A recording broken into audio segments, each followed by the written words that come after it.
gostaria que o senhor contasse para nós como surgiu a Randon. Bom, a Randon surgiu, vamos dizer, uma pequena oficina, né? O meu irmão, ele é um rapaz que estudou mecânica fina, reforma de motores, essas coisas, né?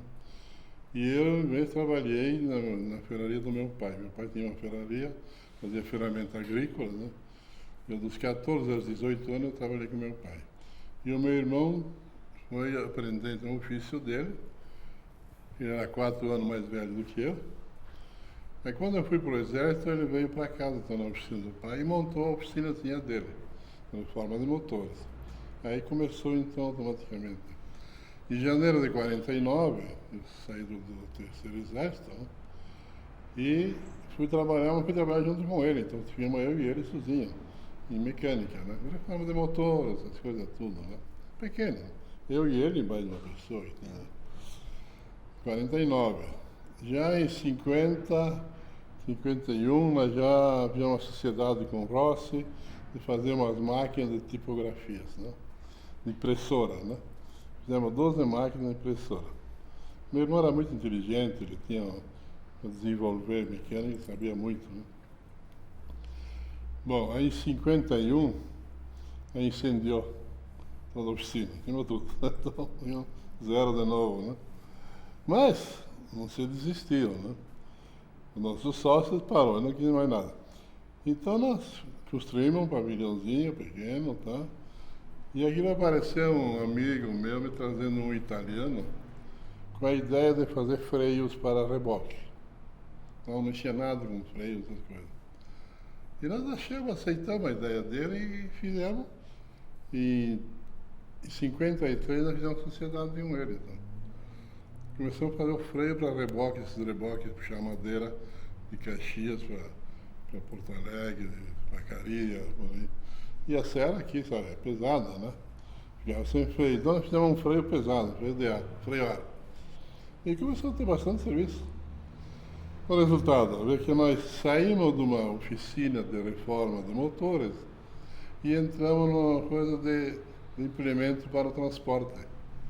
Aí veio o freio, veio o terceiro eixo para carregar mais peso no caminhão, emenda chassis, encorta chassis, tudo dentro do transporte, né?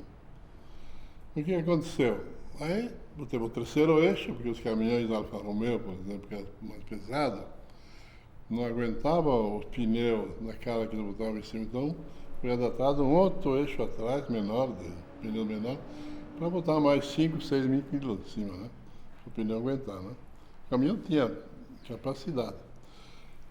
Resultado, foi indo. Aí começou assim, meu reboque, depois veio, então, depois da Revolução, o exército, o militar ficaram comandando o país, e aquilo, o Banco Mundial deu um recado para o Brasil, né?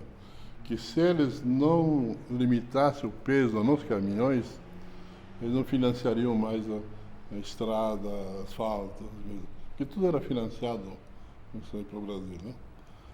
Aí os militares, o governo, fizeram a lei da balança, né? Largaram a balança em 67 já, né?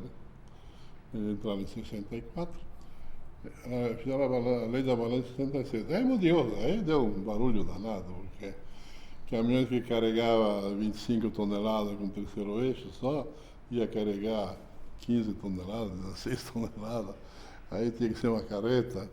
As carretas de 2 eixos, então, era muita tara, né?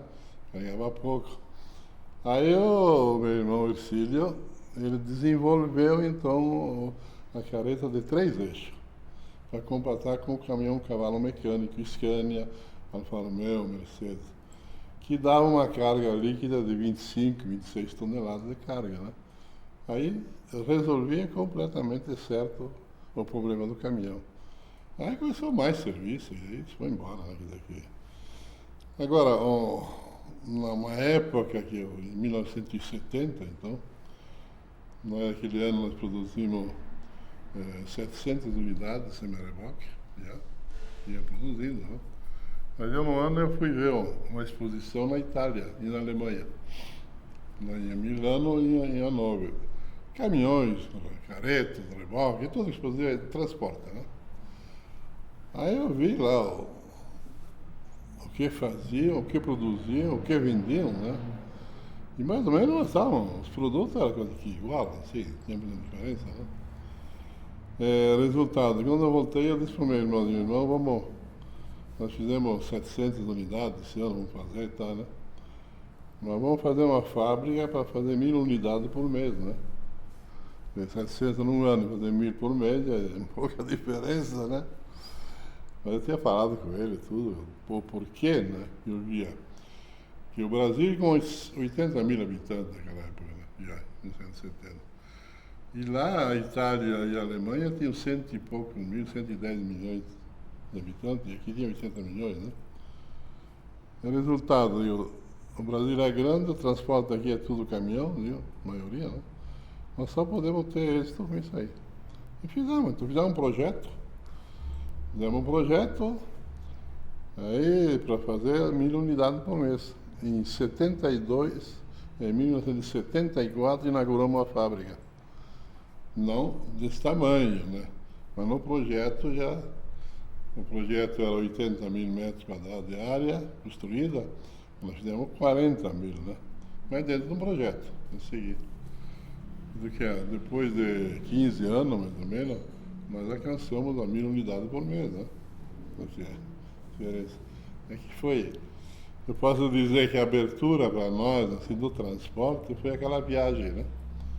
De ver, assim, o montante que era produzido, a quantidade, tudo, e que era o Brasil, na época, contra a Europa, né? Os Estados Unidos também, né? Os Estados Unidos, naquela época, já faziam perto de 80 mil unidades por ano, né? E a Alemanha, a Itália, a Europa, faziam uns 30 e poucos mil, né? E nós fazíamos aqui 4, 5 mil, todo o Brasil. É muita diferença, e área, né? E povo, tudo, né? E acertamos isso aí, né? E Caxias, quando nós começamos também, tinha menos de 50 mil habitantes, né? Foi crescendo e nós crescendo junto também, né? Boa mão de obra, né? E é isso, né? Caxias sempre teve uma boa mão de obra, né? Agora modifica um pouco agora o sistema de mão de obra, né? Naquela época, tudo o operário, a pessoa fazia muito. Vamos dizer, um torneiro. O torneiro era um bom torneiro, um profissional, sabia afiar a ferramenta, colocar certa, fazer uma rosca, tudo. Ele era um profissional. Hoje a máquina faz, né? Hoje a máquina moderna é tudo automatizado, né? Então tu pega um jovem que sabe muito na coisa eletrônica e tudo, né? E a máquina regula ela faz tudo, né? Não precisa mais daquele torneiro lá, né? Então mudou muito.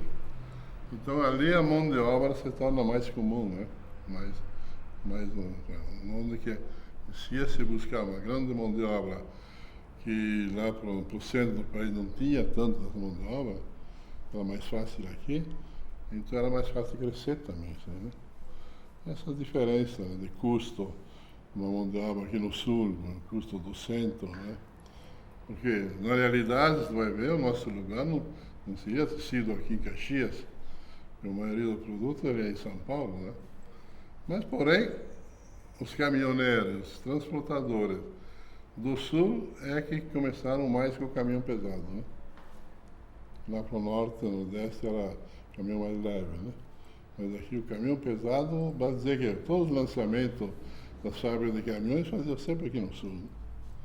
Porque então... E Caxias é um exemplo.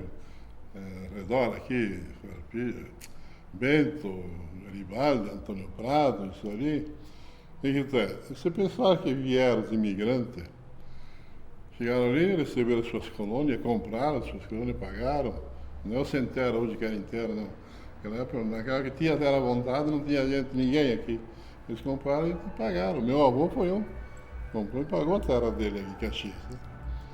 O que quer dizer? Colônias pequenas, vamos dizer, terra pequena, 2, 3 colônias. Família grande. De repente chega um ponto que tem muita gente nessa terra, não dá, né? E como Caxias foi um centro o Ebre que começou também, um pouco de indústria, assim, industrial, né? O pessoal então vinha para Caxias. Ou um negócio bom era caminhão. 7, 8 filhos, então bom, o mais velho vai trabalhar com caminhão, ou o último, alguém, um deles, né? Então comprava um caminhão e ia trabalhar com caminhão. E era uma mão de obra boa, né? Pessoal que trabalha, né? Que sabia trabalhar, né? E por isso que transporte pesado, justamente, evoluiu muito aqui nas nossas regiões, né? E nós crescendo também, por exemplo, se tinha 50 milhões de habitantes, lá 50 milhões, hoje temos 500 mil aqui, né? Que era 10% do que era daqui hoje, né? E nós crescemos mais que 10% de hoje, hoje de lá para cá, né? A diferença, né? Mas essa é Caxias, né? Seu Raul, nesses últimos 60 anos, a cidade mudou muito e a Randon mudou muito também, como o senhor havia comentado. Do que o senhor sente saudades daquela época e o que o senhor acha que hoje é melhor do que naquela época? Bom, naquela época eu acho que a saudade que a gente sente, primeiro, não é que era mais jovem, né? Só em primeiro lugar, né? Segundo lugar que, eu não sei, as coisas eram mais familiares, né? Com mais amizade, mais conjunto de família, né? Todo mundo se conhecia, né? Hoje já Caxias é difícil se conhecer o outro, né? Na época todo mundo se conhecia, tá, né? Então as coisas começam a separar o modo de viver, né? Cidade grande é um número, acaba sendo um número, né? Não mais fulano de tal, então é um número, né? Mas Caxias ela mudou muito, claro, porque a evolução em tudo, né? Modernização e nós podemos dizer que nós não somos um país nós falávamos num país do terceiro mundo, né? A nossa região aqui foi do primeiro mundo, muitos anos atrás, era já do primeiro mundo, equivalente à Europa, os Estados Unidos, tudo, já era aqui Caxias, um sistema de vida, principalmente europeu, né? Europeu que é alemão, italiano, né? O modo que nós vivimos aqui na época, lá na Europa era a mesma coisa. Eu, a primeira vez que fui foi em 1970 na Europa, não tinha muita diferença no modo que nós vivíamos aqui, né? Agora, se fosse lá para cima, para o centro, para o norte, do leste, aí é completamente diferente, né? É outro modo de viver, outro sistema, né? Mas eu acho que é uma pena que não volte aquele tempo ainda, né? A seriedade, né? Hoje já é mais difícil, né? E hoje em dia, o que o senhor acha que tem de melhor em relação àquele tempo? Bom, hoje você vai ver a pessoa vive melhor até, tem mais condições, aliás, tem mais coisa para gastar, né? Uma vez não tinha televisão, não tinha isso, não tinha aquilo, né? Então tinha casinha, né? Hoje não, tem televisão, tem geladeira, tem isso, tem aquilo, né? Tem o automóvel, né? É o grande mal nosso, é o automóvel, não se caminha mais, né? Então, esses são todos cômodos para a pessoa, né? Então, você vai ver, a pessoa vive uma comunidade muito maior do que era, né? Mas dizer, meu irmão aprendeu ofício na época, nós morávamos mais ou menos do centro da cidade, onde tinha piscina que ele foi lá, tinha 3 quilômetros mais ou menos, ou mais, onde nós morávamos. Ele ia de manhã trabalhar, voltava a almoçar, voltava, de noite voltava a jantar e depois ia para o colégio do Sinai, no outro colégio de noite ainda, né? Isso tudo a pé, entendeu? E não tinha, e outra coisa, primeiro ano que ele foi trabalhar para aprender ofício, ele não ganhou nada, zero. Segundo ano, então davam um almoço, porque como era uma oficina, que era um casal, tinha mais dois funcionários, ele almoçava lá na casa do patrão dele, né? Entendeu? No segundo ano. E ganhava algum toque. Depois ele ficou 5 anos, praticamente, comandando a oficina do seu Raimundo Mazzaretti, né? Já profissional, fazia tudo, né? Cobrava, vendia, fazia o que precisava, tudo, e era com ele, né? Então, tu vê a diferença de hoje. Hoje Entra, quanto é que é as férias, como é que é isso, como é que é aquilo, é tudo ao contrário. Né? Seu Raul, Caxias do Sul, que cidade é essa? Cidade? Que cidade é essa? Como é que o senhor define Caxias do Sul? Por que ela é uma cidade brasileira, uma cidade gaúcha, mas ao mesmo tempo ela é tão diferente das outras? Por que aqui a gente tem tantos empreendedores, tantos homens com sucesso que criaram impérios vindo de uma oficina, vindo de uma chacrinha, de uma colônia? Mas Caxias, viu? Caxias, na realidade, o povo caxiense ele é empreendedor. Eu não tenho esse número aí, mas uma vez me falaram o número que tem do caxiense, do regional aqui, não só Caxias, mas da região, a quantidade, o percentual de jovens que querem começar seu negócio. Entendeu? Não procurar de empregado, não. Pode ser empregado, pode ser, mas sempre fazer o seu negócio. A sua oficina, a sua fabriqueta, quer dizer, tudo isso é grande, viu? O percentual aqui de Caxias é bastante alto, né? Então tu vê que só isso ali, e vamos dizer, a raça mesmo, né? A raça europeia, ele é assim, né? O italiano é imigrante, né? Mas veio para o Brasil, veio aqui no Rio Grande do Sul, Santa Catarina, e subiram Paraná, São Paulo, e foram indo, né? Então, lá, o norte, tudo, até no fim do país, lá, tem Caxias por tudo quanto é lugar aí, né? Caxias da região. O meu pai, por exemplo, ele nasceu em Caxias, se criou, aprendeu ofício de ferreiro, com 23 anos, ele foi para Tangará, lá em Santa Catarina. Tinha serviço para fazer aqui, não, não. Foi, emigrou em Santa Catarina, ficou 16 anos lá. Depois voltou de novo.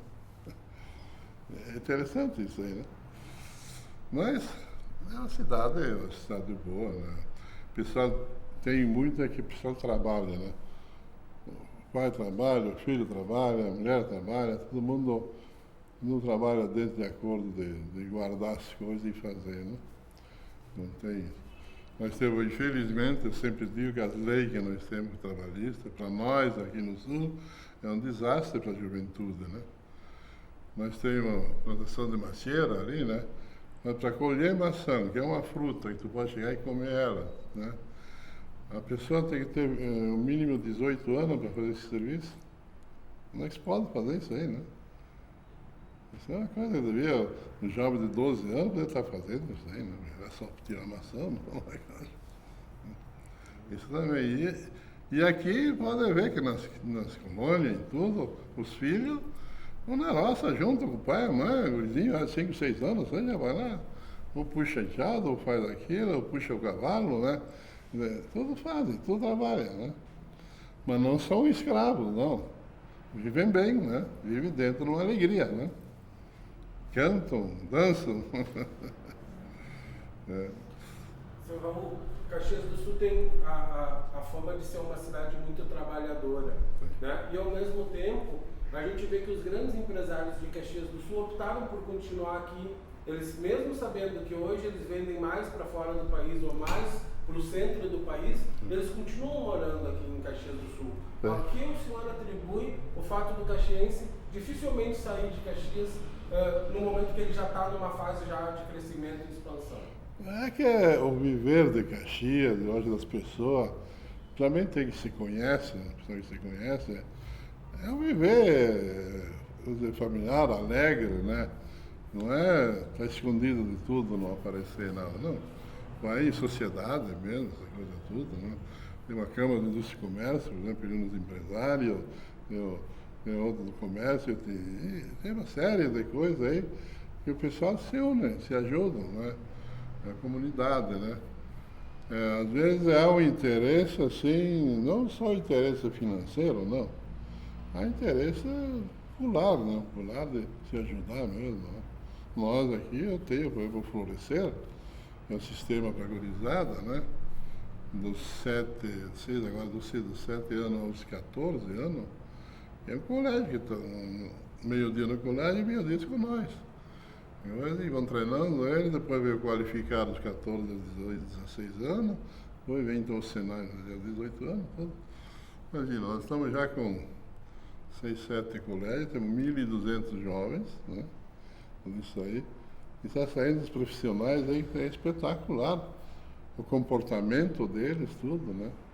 E eles sabem o compromisso que eles têm comigo, na Florescer, que eles têm que estudar o inglês, que precisa. É uma arma que ele vai precisar na frente, muito mais do que outras coisas. Informática, certo. E não pode repetir o ano onde ele repetir o ano do colégio, né? Então, esses três compromissos eles têm, né? E olha, aqui em Caxias, no nosso Florescer, aqui tem de 340 ano passado, jovem, nenhum repetiu o ano, entendeu? E que a base é mais de 20% que repete o ano, né? E nenhum repetiu o ano. E vamos formando, qualificaram, então quando chegam aos 14 anos, eles terminam o colégio, então nós seguramos ele e qualificar. Qualificar é ver o que ele quer fazer na vida dele, qual é a profissão. Mas aí nós já pagamos meio salário mínimo para ele. Ele estuda e ganha meio salário mínimo. Tem comida, tudo, né? Por quê? Porque aí ele vai se formar. Então ele tem 2 anos, aí depois então entra nos 16 anos. Aí o comércio já, as garotas, ele já pode ir para o comércio, né? Vai ser empregado, tudo, é serviço. O que é o Senai? Vai para o Senai, então, mais 2 anos do Senai, sai com 18 anos, os jovens são uma maravilha de jovens, né? E isso aí que eu digo, nós temos que botar mais, florescer, mais. Nós já temos em São Paulo, Curitiba, Maringá, Bento Gonçalves, Farroupilha, Vacaria, estamos botando tudo. Em Caxias temos 2, Randão e Frade, tem mais 2 que vão fazer aqui agora, né? Isso aí é uma comparação. Isso aí o que é? É uma boa vontade das pessoas. Eu aí não tenho nada de governo, nada. Aí são pessoas, empresas que colaboram justamente para poder funcionar. É econômico, né? Não tem gastos extras, nada. Funciona bem, né? Eu estou muito contente com isso aí, que eu vi os pessoal. Quando nós fizermos 365 floresceres no Brasil, aí para mim eu paro, aí chega. Um por dia. Seu Raul, para finalizar, eu gostaria de saber do senhor como é que o senhor vê a Caxias do século XXI. Caxias está crescendo de uma forma muito agressiva e isso também traz alguns problemas para os habitantes daqui. Mas, ao mesmo tempo, ela precisa desse crescimento para se inserir no mercado globalizado que cada vez está mais competitivo. Como é que o senhor vê esse dilema de Caxias no século XXI? Eu já disse até para o pessoal das empresas, do sindicato, falei. É o seguinte, eu vejo assim a coisa, vamos dizer, em salário, né? Caxias sempre se pagou bem os nossos funcionários, né? Não se pagou mal nunca, sempre se pagou bem. O medo que tenho, estou dizendo o seguinte, em poucos anos que está acontecendo, que cada dissídio Caxias está dando mais do que nos outros lugares, entendeu? Então é um crescimento de salário em cima, né? Quer dizer, que daqui a 10 anos, isso aí pode se tornar uns 15, 20% mais do salário. Então o que vai acontecer? Um ABC, né? Um ABC de São Paulo, né? As empresas tiveram que sair porque não aguentaram mais, né? Foram aumentando, greve, aumento de salário, mais isso, mais aquilo, mais aquilo, tá? Quando vai ver, tu tem uma empresa aqui, tem que pagar tanto. 200 quilômetros, 500 quilômetros, tu pode botar uma empresa que te custa 20% menos a mão de obra. Porque a mão de obra hoje ela é cara, mas ela tem que ser uma mão de obra boa, né? Tu tem a máquina que faz, mas tecnicamente tem que ter uma mão de obra boa, não é mão de obra de pegar areia e botar tijolo, não é isso, não. Porque o pessoal diz que tem muita mão de obra, vai buscar mão de obra boa para trabalhar. Não encontra, é difícil. Nós aqui treinamos, né? 90 dias primeiro, isso não é treinamento, né? Uma pessoa, né? Então isso é muito perigoso para Caxias, né? Nossa região aqui, né? Eu não digo de pagar menos, mas também não se pode avançar cada vez mais, né? O avanço é pouca coisa. É 1% aqui, 0,5%, tá? Mas 10 anos se torna um percentual alto em cima, né? Aí vão se queixar que as empresas têm que sair do local. Isso que, vamos dizer, São Paulo, uma montadora de caminhões, de automóvel, a mão de obra percentual é baixa sobre a produção deles. Agora pegam aqui, por exemplo, a mão de obra doméstica aí, de restaurante, qualquer coisa, que é mão de obra pura quase, né? Se aumenta, o que vai acontecer? Não tudo tem mais gente para fazer isso, né? É difícil, né? Mas bom, esperamos que as coisas igualem melhor. Então, para finalizar, eu queria que o senhor deixasse uma mensagem para todas as pessoas que vão estar assistindo esse filme. O que elas precisam saber de Caxias? As pessoas que vão assistir esse filme daqui a 1 ano, daqui a 5 anos, 10, 50 anos, quem sabe a gente nem vai estar mais aí e elas vão continuar vendo um filme documentário sobre Caxias do Sul. O que elas têm que saber? Qual é a essência de Caxias do Sul, ao seu ver, seu Raul? Tá bom, ali é cada um com o seu negócio, né? Nós, Arandões, sai para fora, estamos hoje a frase, nós estamos na China, estamos nos Estados Unidos, estamos na Argentina, temos fábricas, em todos os lugares aí, né? É uma coisa que eu estou preocupado com isso, que não dá para ficar só num lugar. Isso sim, né? E nós estamos investindo bastante sobre isso aqui, porque o mercado, ele vai. A concorrência se torna cada vez mais difícil, né? E hoje tu pode exportar, o Brasil pode exportar muito bem. Podia exportar bem, hoje já não exporta muito mais. Não tem, é difícil, né? Câmbio, é outro, é aquilo. Então, tem que ter muito cuidado.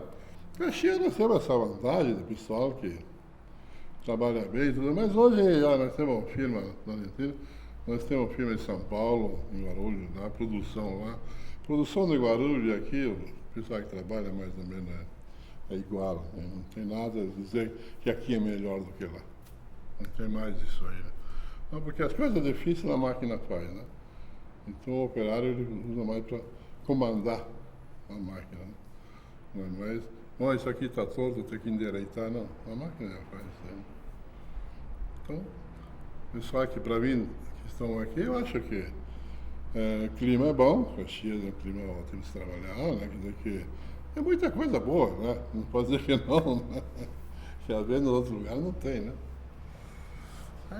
Eu me lembrei agora que o senhor recentemente, não tão recentemente, já faz mais de 5 anos, entrou para um segmento que não tem nada a ver com carroceria, que foi o queijo.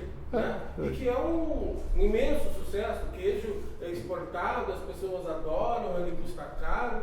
De onde surgiu essa necessidade do senhor entrar numa coisa tão diferente que são coisas, a maçã, por exemplo. Eu comecei com a maçã, fruta, né? O incentivo fiscal no Brasil de reflorestamento, né? Então tu podia fazer reflorestamento. Com maçã mesmo, laranja, tudo, certo? Aí vem nós mandar o dinheiro do incentivo fiscal lá para nós, depois não via nem uma carta para a gente, nada. Não respondia nada. E vamos fazer reflorestamento aqui no sul, né? Então, botei. Aí nós fazemos diversos reflorestamentos, aí, fizemos uma empresinha pequena. Aí eu vou fazer uma plantação de macieira em Vacaria. E nós fui ver, bom, toda a maçã é importada. 90% mais era importada a maçã, né? E lá uns franceses tinham plantado macieira um pouco, né? E ia bem. Então fizemos um projeto, plantamos 200 hectares de macieira. Era bastante, né? Mas foi bem. O preço era alto, né? Custo de manutenção era baixo na época, tudo, né? E dava lucro, dava bem. Aí depois parou o financiamento, mas nós continuamos fazendo o mesmo, né? Isso aí quer dizer o quê? Nossa, então eu tenho um amigo na Itália que vinha para cá, vendedor de máquina. Sábado e domingo nós íamos para Vacaria, ver macieira. Aí diz ele para mim, por que tu não faz queijo? Eu digo, você sabe de que tudo quebrado? Eu vou fazer queijo em quê? Não, Zé, não, para aí. Aqui lugar alto, bom, tem um clima bom, vamos fazer um grana padano, né? Queijo de qualidade, grana padano, né? Eu tenho um amigo na Itália, eu vou falar com ele se ele te dá no alto para fazer isso aí. Enquanto vou na Itália, eu todos os anos vou na Itália, Sei lá, fomos visitar o amigo dele. Então eu fui ver essa fábrica de queijo, como é que ele fazia, quanto custava e tudo, isso, tá? As contas, né? Bom, o leite custa tanto, aqui no Brasil custava metade, né? Metade, mão de obra, metade, né? É interessante. Aí eu chamei o italiano para cá, acertamos, veio um lugar bom, tudo, né? Nos vendeu anual, paguei anual para ele tudo. E comecei a fazer devagarzinho. Só que na hora de buscar as novilhas, vacas para o leite, nós não tínhamos um gado aí de boa produção. Eu acabei importando dos Estados Unidos 2 aviões Boeing cheios de novilhas de vaca. Eu cheguei em Porto Alegre, o avião, começou meio-dia a sair vaca do avião. Foi um escândalo, cara. Mas foi, olha, não é fácil, viu? O pessoal fala, tá bom, mas, em primeiro lugar, ou tu faz como deve ser feito, tu tem que ter uma produção de X, só que a minha produção era pouca, então o custo era alto, lá o prejuízo. Então eu sempre digo, bom, se eu não tivesse Arandão em Caxias, digo, não dava para fazer queijo, não. Que ela ia sustentando, né? Mas graças a Deus, quando chegou no limite, então no equilíbrio, né? Aí começou a produzir melhor e dando sua margem de lucro para você manter, né? Hoje nós estamos lá com 60 toneladas por mês de queijo, né? E queijo de primeira que, olha, pega um estrangeiro, europeu, que é o Grana Padano, lá bem aqui é grande formagem, né? Mas pega um dos dois, se tu misturar e dá para os italianos escondidos, eles ainda vão dizer que o meu é importado, da qualidade, né? E realmente, agora, eu sempre fiz assim, fazer coisa tem que ser qualidade, né? Principalmente comida, né? Não tiver qualidade, nem gasta dinheiro, isso não pensa. Depois então vem o vinho, uma brincadeira acabei fazendo vinho com miolo, né? Aí comprou uma Almaden, e estamos aí, né? Misturando, né? Agora, na colônia eu sempre gostei, né? Minha mãe sempre teve uma vaquinha, sempre estava numa cidade pequena, né? Ela tinha quintal lá, uma pedaço de terra sempre, e criava uma vaca para o leite, né? 1 ou 2 vaquinhas. E nós de manhã tinha colégio e ela tinha que hidratar a vaca, assim. E aí eu trabalhei com meus avós na colônia, fiquei lá 1 ano, quando eu tinha 10 anos, quando nós viemos de Santa Catarina para cá. Já que o pai se arrumou, aí eu fiquei lá com meus avós. Meu avô era vindo da Itália mesmo, o Zanotto. O Randão também, sabe, o Randão já tinha morrido, já tinha falecido, né? Mas o meu Zanotto era gordo e ele não falava em português nada, só italiano. Era muito querido. E essa aí foi o modo de se fazer as coisas, né?